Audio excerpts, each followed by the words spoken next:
Boa noite, queridos amigos do Centro Espírita Cearense, e a todos que nos ouvem, refletem conosco o Evangelho de Jesus, oram e utilizam os seus pensamentos para emitir vibrações de paz, de luz para a humanidade. Iniciemos esse momento com a mensagem de Lorival Lopes, Gotas de Esperança. Como é importante saber usar a palavra. A palavra é dom de Deus, leva, traz e multiplica o bem. A palavra impensada exige retificação. Pense antes de falar. Com a palavra você constrói ou destrói. Guarde-a para a hora, o assunto e a pessoa certa. Não a utilize para fins vãos. A sua palavra transmite os pensamentos. Cuide, pois, de pensar e falar somente coisas boas e proveitosas. O Mestre Jesus se exemplificou sabiamente. Utilizou-se também da palavra no ministério do amor. E assim, vamos unir os nossos pensamentos e os nossos sentimentos em torno da mensagem de Jesus e assim rogar: Mestre muito amado, rogamos a sua bênção, a sua proteção, o seu amparo. Rogamos a lucidez, a sabedoria e o amor para que possamos trilhar os caminhos das nossas vidas, guiados por Ti. Ilumina, Senhor, os caminhos de todos aqueles que encontrarmos ao longo da nossa caminhada. Sejam seres que amamos ou seres que ainda precisamos aprender a amar. Abençoa, protege e ilumina os caminhos daqueles que se encontram nos presídios, nos hospitais, nas casas de repouso, nas ruas, nos lares.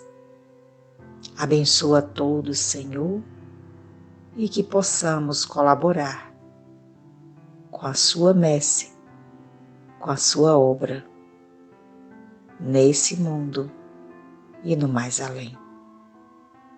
Paz e luz a todos nós.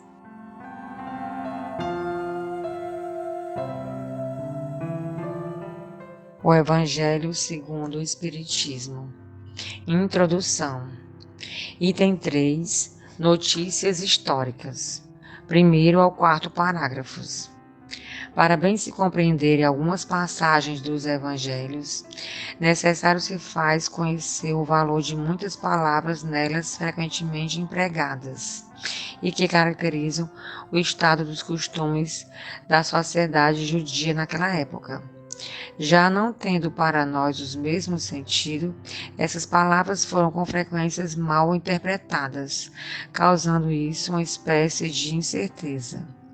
A inteligência da significação delas explica, ademais, o verdadeiro sentido de certas máximas que, à primeira vista, parecem singulares. Samaritanos. Após o cisma das 10 tribos, Samaria se constituiu a capital do reino dissidente de Israel. Destruída e reconstruída várias vezes, tornou-se sob os romanos a cabeça da Samaria, uma das 4 divisões da Palestina. Herodes, chamado o Grande, a embelezou de suntuosos monumentos e, para lisonjear Augusto, lhe deu o nome de Augusta, em grego Sebaste. Os samaritanos estiveram quase constantemente em guerra com os reis de Judá. a aversão profunda, datando da época da separação. Perpetuou-se entre os dois povos que evitavam todas as relações recíprocas. Aqueles, para tornarem maior a cisão e não terem de vir a Jerusalém pela celebração das festas religiosas, construíram para si um templo particular e adotaram algumas reformas. Somente admitiam o Pentateuco, que continham a lei de Moisés, e rejeitavam todos os outros livros que a esse foram posteriormente anexados. Seus livros sagrados eram escritos em caracteres hebraicos da mais alta antiguidade. Para os judeus ortodoxos, eles eram heréticos e, portanto, desprezados, anatematizados e perseguidos. O antagonismo das duas nações tinham, pois, por fundamento único a divergência das opiniões religiosas, se bem fosse a mesma a origem da crença de uma e outra. Eram os protestantes desse tempo. Ainda hoje se encontram samaritanos em algumas regiões do Levante, particularmente em Nablus e em Jafá. Observam a lei de Moisés com mais rigor que os outros judeus e só entre si contraem alianças.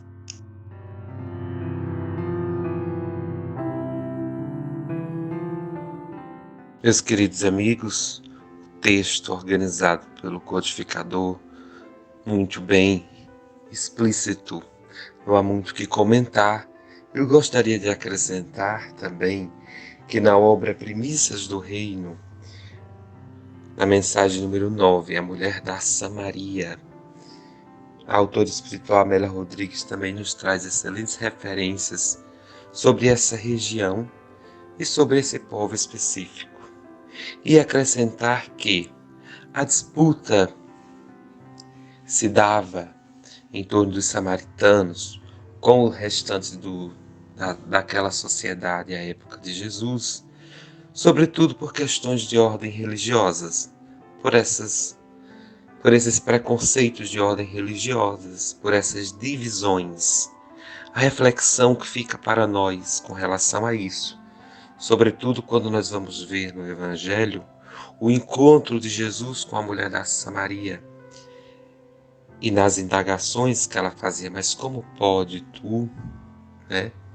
Jesus era judeu,